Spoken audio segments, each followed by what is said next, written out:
বললাম, যে মানুষগুলো ঘরের কোনায় এখনো ঠুটো জগন্নাথ হয়ে বসে আছে তাদের কথা বললাম।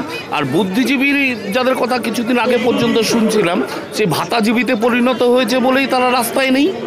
আগেও বলেছি, এখনো বলছি। আর বুদ্ধিজীবী কারা, কাদেরকে আমরা বুদ্ধিজীবী বলছি, কাদেরকে মার্ক করছি, এটা আমাদেরকে ভাবতে হবে। তারা বুদ্ধিজীবী নয়, তারা মূর্খজীবী। বুদ্ধিজীবী হলে আজকে রাস্তায় দাঁড়িয়ে থেকে এর বিচার চাই। ভাঙবে, তিনটে ভাঙবে, চারটে ভাঙবে, একটা সময় দেখবেন ওই আঙুল ভাঙাগুলোই মানে অন্য কোথাও যেতে পারে আর কি। যাই হোক, সেটা হচ্ছে কি জানেন তো, আমরা প্রত্যেকেই অভিনেতা, অভিনয় করি।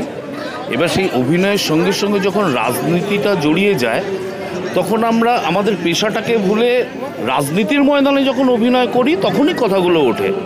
রাজনীতির ময়দানে তো অভিনয় করার কথা না, রাজনীতির ময়দানে সমস্ত মানুষের কথা বলার কথা, সবার উপকারে লাগে এমন কাজ করার কথা। সেইগুলো বাদ দিয়ে যদি আমরা এখানে রাজনীতির ময়দানে নাটক করতে শুরু করি, তখন তো অভিনেত্রীর কথাই আসবেই। আর আপনি যাদের নাম বললেন, তারা এত পরে কেন রিয়াক্ট করলেন? তারা পরে বুঝতে পেরেছেন ঘটনাটা এরকম নয়। তারা অপেক্ষা করছিলেন সেই দল থেকে কেউ আপত্তি জানাবে কি না। দলের আপত্তিটা ছিল না যখন বুঝতে পেরেছে, তখন সেটা করছে। আর এটা দলের মানে আমি বুঝতে পারলাম না এটা কী ধরনের একটা ছিচি ঘটনা ঘটলো। সত্যিই ছিচি ঘটনা যে আমি জাস্টিস চাইছি। কার কাছে চাইছি? সরকারের কাছে চাইছি। সরকার কারা? সরকার আপনারা। তাহলে আপনারা আবার কার কাছে জাস্টিস চাইছেন?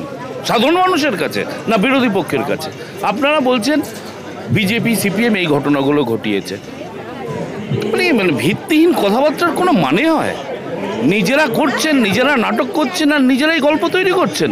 মানুষ জাগছে, তৈরি থাকুন। মানুষ জাগছে, তৈরি থাকুন। দেবকে নিয়ে কটাক্ষ করছে সোশ্যাল মিডিয়ায় নেটিজেনরা, যে দেব হয়তো রাজনীতিটা ভালো করে এখন শিখে গেছে। না, আমি ব্যক্তি মানুষ, আমি যে কথাগুলো বললাম এটা সবার জন্য বললাম। যে মানুষগুলো ঘরের কোনায় এখনো ঠুটো জগন্নাথ হয়ে বসে আছে তাদের কথা বললাম।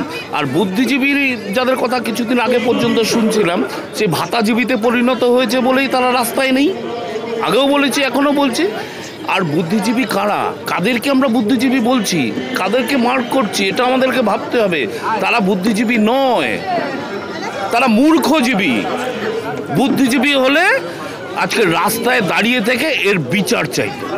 অভিনেতা বা অভিনেত্রী যারা যে দলেই কাজ করছেন না কেন, বা যে দলের সঙ্গেই যুক্ত থাকুন না কেন, থাকুন, তাতে আমার বা আমাদের কারো কোনো আপত্তি নেই। কিন্তু যে ঘটনাটা মানুষের মনে দাগ কাটে, মানুষের মানে ঘরের বাচ্চা কালকে কি করবে সেইটা নিয়ে চিন্তা আসে, তখন সেই মানুষদেরকে বলবো আপনারাও চিন্তিত হন।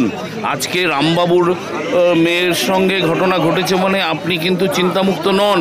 কালকে আপনার ঘরের মেয়েকে নিয়ে এই ঘটনাটা ঘটবে, সেদিন আপনি চিন্তাযুক্ত হবেন। আর সেই দিন আমাদের মতো লোকগুলোও কিন্তু চিন্তামুক্ত হবে না। আজকেও যেমন রাস্তায় আছি, আগামী দিনেও রাস্তায় থাকবো।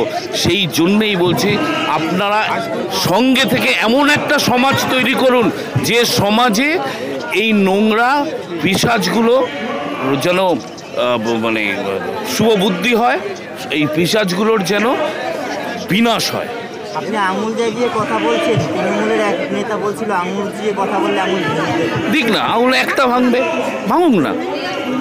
একটা ভাঙবে, দুটো ভাঙবে, তিনটে ভাঙবে, চারটে ভাঙবে, একটা সময় দেখবেন ওই আঙুল ভাঙাগুলোই মানে অন্য কোথাও যেতে পারে আর কি। যাই হোক।